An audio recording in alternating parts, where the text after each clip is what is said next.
بسم الله الرحمن الرحيم الحمد لله رب العالمين والعاقبة للمتقين والصلاة والسلام على سيد المرسلين سيدنا محمد وعلى آله وصحبه أجمعين أما بعد.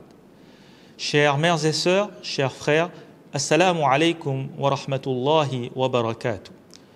Toutes les louanges à Allah subhanahu wa ta'ala, le très clément, le très miséricordieux. Remercions Allah subhanahu wa ta'ala qui nous permet de vivre les moments bénis du mois de Ramadan. Remercions encore Allah subhanahu wa ta'ala qui nous permet aussi de profiter de la rahma, de la miséricorde qui se trouve pendant ce mois de Ramadan. Et vous savez, mères et sœurs et frères, une des manifestations de cette miséricorde, eh bien, c'est la lecture du Coran qu'on peut faire durant le mois de Ramadan. C'est pourquoi, mon frère, ma sœur, si tu n'avais pas l'habitude de lire le Coran avant le mois de Ramadan, eh bien, saisis l'occasion inespérée qui t'a été offerte d'ouvrir le livre d'Allah, de continuer à lire le Coran et de rester sur cette voie même après le mois de Ramadan. Et si tu avais l'habitude de lire le Coran avant le mois de Ramadan déjà, eh bien profite maintenant pour progresser dans ta lecture et pour étudier le Coran. Et cela même après le mois de Ramadan. En fait, dans l'étymologie même du mot Coran, c'est-à-dire dans l'origine du mot Coran dans la langue arabe, eh bien on retrouve le sens de lecture et de récitation. C'est donc une indication claire que le Coran est bien un livre qui est destiné à être lu. De plus, ce livre, eh bien vous savez, ce n'est pas n'importe quel livre, mais c'est le livre d'Allah, c'est la parole d'Allah. Il est donc facile de comprendre que celui qui lira le Coran, eh bien Allah subhanahu wa ta'ala aimera cette personne. Allah subhanahu wa ta'ala ainsi déverse son amour sur cette personne qui est en train de lire son livre, cette personne qui est en train de réciter sa parole. Aussi, mères et sœurs et frères, quelles sont les vertus, les récompenses qui sont associées à la lecture du Coran? Eh bien, tout d'abord, dans un hadith bien connu rapporté par Ibn Mas'ud radiyallahu anhu, l'envoyé d'Allah sallallahu alayhi wa sallam a dit: Man qara'a harfan min kitabillah falahu bihi hasana wal hasanatu bi'ashri amthaliha. Le prophète sallallahu alayhi wa sallam nous dit en ce sens: celui qui récite une seule lettre du Coran aura à son actif une bonne action. Et la bonne action lui sera comptée pour 10. C'est-à-dire que pour la lecture d'une seule lettre du Coran, on aura 10 récompenses. Et le prophète sallallahu alayhi wa sallam dit ensuite: La aqulu alif lam mim harfun, walakin alifun harfun, wa lamun harfun, wa mimun harfun. Le prophète sallallahu alayhi wa sallam nous dit en ce sens: je ne dis pas qu'alif lam mim constitue une seule lettre, mais bien qu'alif est une lettre, lam est une lettre et mim est une autre lettre. Ainsi, la récitation de chaque lettre du Coran amène 10 récompenses. Et celui qui lit alif lam mim aura donc la récompense de 30 bonnes actions au total. À travers ce hadith, mères et sœurs et frères, le prophète sallallahu alayhi wa sallam nous a montré ainsi comment les récompenses sont multipliées pour chaque lettre du Coran. Et les commentateurs nous expliquent par ailleurs que les récompenses citées ici pour la lecture sont même indépendantes de la compréhension des mots. En effet, le prophète sallallahu alayhi wa sallam nous a expliqué les récompenses de chaque lettre du Coran en citant comme exemple les huruf muqatta'at.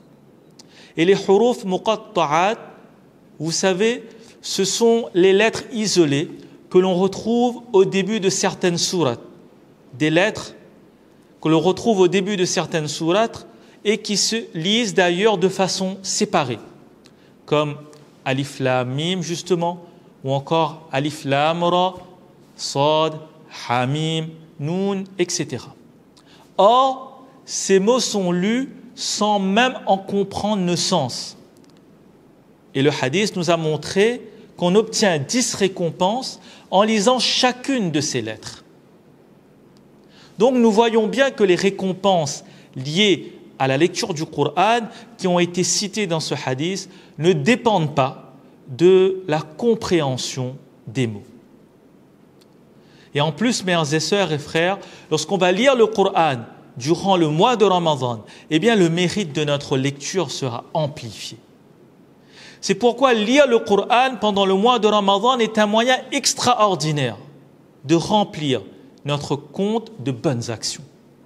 Et retenez que c'est surtout une formation qui va vous permettre aussi de continuer à lire le Coran, Inch'Allah, après le mois de Ramadan. Et même si nous éprouvons des difficultés au niveau de la lecture du Coran, par exemple, nous avons des problèmes d'élocution, des difficultés de reconnaissance des lettres, etc. Eh bien, cela ne doit en aucun cas nous décourager. Pourquoi ? Eh bien, parce que le prophète sallallahu alayhi wa sallam lui-même nous a enseigné que la personne qui récite le Coran, malgré la difficulté que cela représente pour elle, eh bien, cette personne aura une double récompense.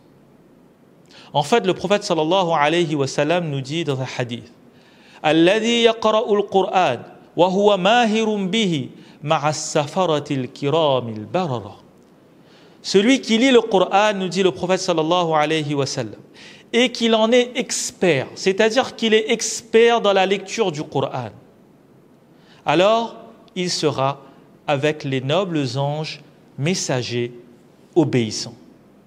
Donc nous voyons tout d'abord que celui qui excelle dans la lecture du Coran, c'est-à-dire celui qui maîtrise parfaitement la lecture, aura un statut particulier auprès d'Allah subhanahu wa ta'ala.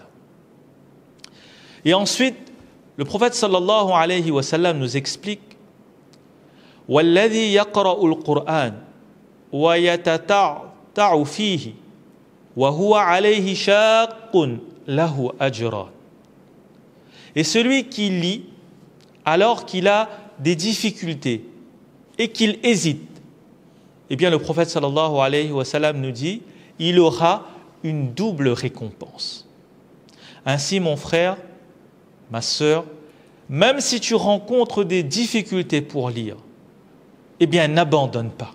Au contraire, continue tes efforts. Tu auras une récompense d'une part pour ta lecture et d'autre part, tu auras une récompense pour l'effort que tu mets en œuvre face à cette difficulté. C'est la raison pour laquelle, eh bien, quel que soit ton niveau dans la lecture, eh bien, lis le Coran. Lis le Coran et fais des efforts. Mères et sœurs et frères, arrêtons-nous un instant. Arrêtons-nous un instant et pose-toi la question.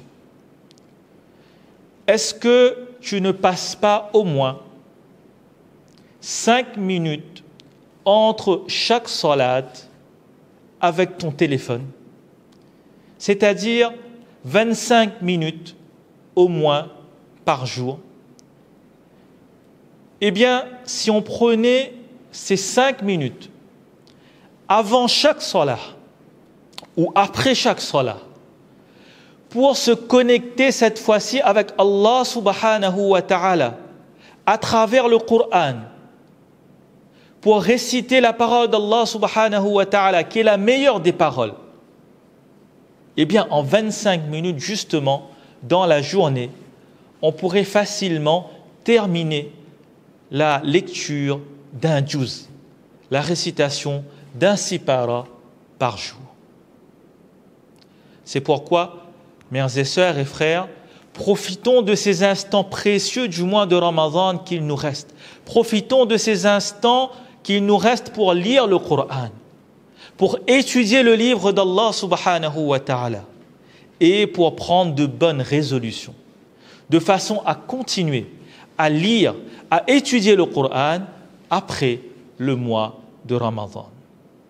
Et ainsi, avec la permission d'Allah subhanahu wa ta'ala, eh bien, tout comme le sawm, tout comme le jeûne, eh bien, le Coran aussi intercédera pour nous, incha'Allah, le jour de Qiyamah, le jour du jugement.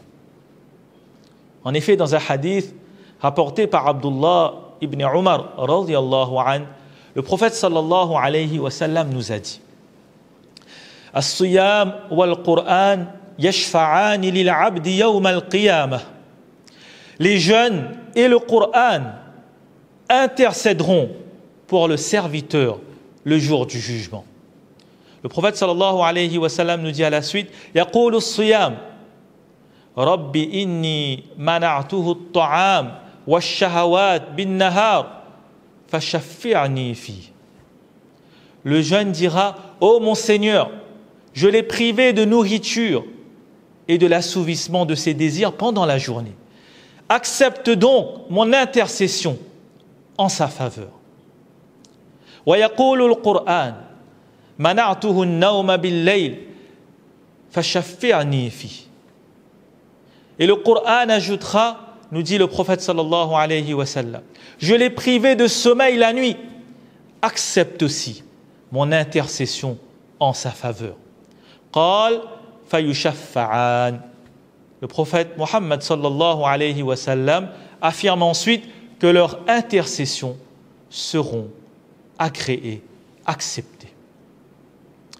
En conclusion, mères et sœurs et frères, pour le croyant, pour la croyante, il ne peut y avoir de meilleure lecture que le livre d'Allah subhanahu wa ta'ala. C'est pourquoi, à travers ce mois béni, confinement ou pas, eh bien, prenons l'habitude de lire le Coran dans nos maisons.